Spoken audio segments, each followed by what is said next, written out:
The streets of Ikeja were alive with the rhythm of a Sunday afternoon. Children darted through the dusty lanes, their laughter echoing off sun-warmed walls. Market stalls overflowed with fresh tomatoes, yams, and oranges. Gozi, look at those oranges. They're huge. Can we have some, Mama? Not today, man. We have enough errands. Yeah, you're fresh yams. Sweet and soft, only for today. One for you. The sun bathed the neighborhood in a golden glow, and laughter mingled with the smells of ripe fruit and warm earth. Nobody imagined that this calm would soon be shattered. Near the edge of the army base, a wisp of smoke curled lazily into the sky. Traders paused, waving at it, thinking it a minor cooking accident. But the fire crept ever closer. That smoke, it looks closer to the armory today. Shouldn't smoke near storage, as we better keep an eye.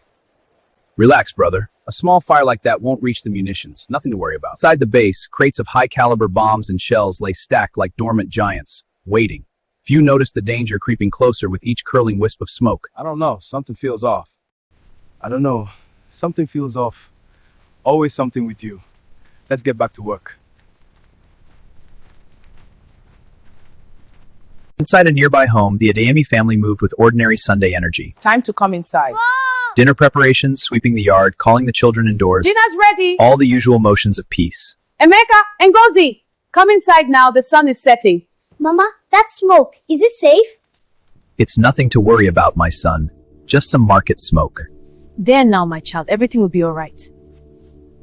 Life feels quiet today, maybe too quiet. But none of them knew that the quiet was merely the breath before the storm. At 6 o'clock sharp, the calm shattered. A deafening roar ripped through Ikeja. Fire had reached the armory. Shells and munitions erupted violently, sending shockwaves across the streets. Run! Run, they cut shocks! What is happening? Get out! Everyone, get out now! Where do we go? Which way? This way! Follow us! Hurry, don't stop! I saw you! The Adeyemis weren't alone in terror. Families poured into the streets, fleeing the inferno. Smoke and fire painted the sky as chaos consumed what had been a peaceful Sunday. The day that began with laughter had turned into a struggle for survival. The calm before the storm was over. Of fire. Debris rained down from burning buildings, smoke choked the air, and heat scorched anyone who dared move too close. Hold on to me. Hold me through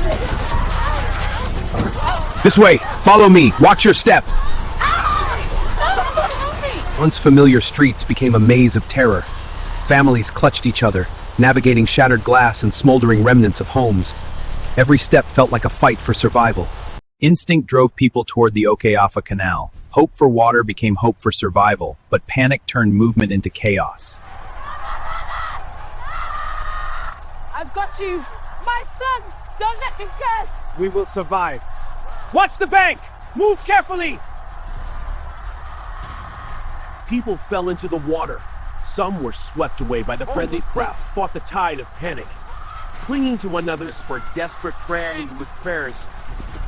Lieutenant Obafemi, stationed in the armory, tried to guide terrified civilians to safety. Every blast brought new horror. Head on to the empty! Move! Move! But with each step, neighbors fell. Families he could not reach in time. Guilt weighed heavy on him, yet he pushed forward, shepherding those still able to flee through streets of fire. Every life was precious. Smoke, fire, and terror blurred into one unrelenting nightmare.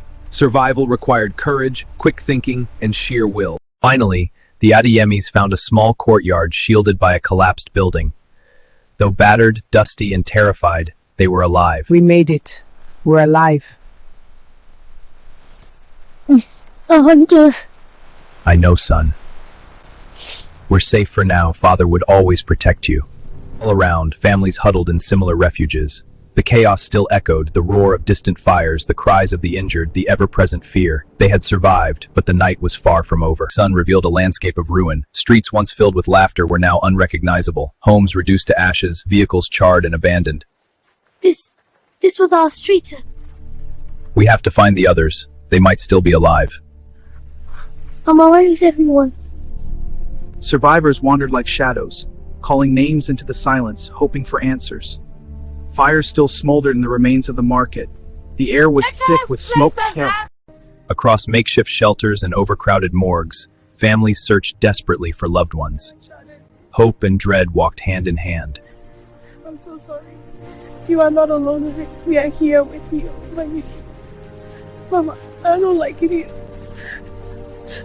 I know my son. Just stay with me. Was everywhere, but so was something else. A quiet determination. Strangers became helpers. Neighbors became family. Hands reached out not just in sorrow, but in support. As the days passed, help began to arrive. Officials surveyed the damage, promising aid and recovery. But for many, help felt slow, distant. We are doing everything possible to support you. Relief materials are on the way. Yet in the face of delay, the people did not wait. Move carefully. This area is safe. Stay together. Lieutenant Obafemi carried more than responsibility, he carried the weight of lives lost. But still, he stood, helping those who remained. From the ashes of tragedy, unity began to rise. Weeks passed. Slowly life returned to Ikeja, not as it was, but as something new, stronger.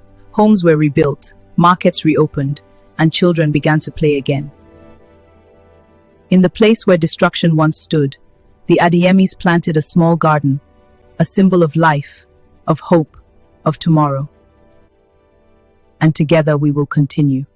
The scars remained, some seen, others hidden deep within, but the spirit of Ikeja endured unbroken.